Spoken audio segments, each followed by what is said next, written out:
شہنشاہ شمسی سبزواری تبریزی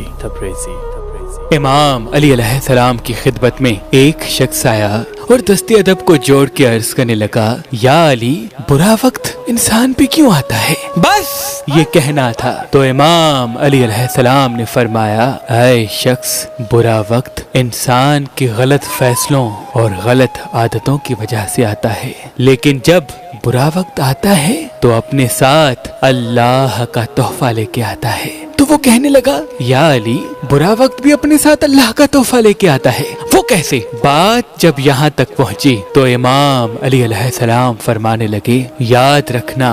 برا وقت اللہ کی طرف سے انسانوں کے لیے پہچان کا آئینہ ہے۔ جب انسان خوشحال ہوتے ہیں، خوش ہوتے ہیں، تو ان کے ارد گرد اپنوں میں چھپے غیر اور غیروں میں چھپے اپنے اسے کبھی نظر نہیں آتے، لیکن جب وقت بدلنے لگتا ہے تو انسان کے چہرے سے نقاب اترنے لگتے ہیں۔ میں نے اللہ کے رسول سے سنا کہ جب برا وقت آتا ہے تو انسان کے دوستوں اور رشتہ داروں کے چہروں سے نقاب اتر جاتا ہے تاکہ انسان اسے پہچان لے، اور جب اچھا وقت آتا ہے تو انسان کے اپنے چہرے سے نقاب اتر جاتا ہے تاکہ زمانہ اسے پہچان لے۔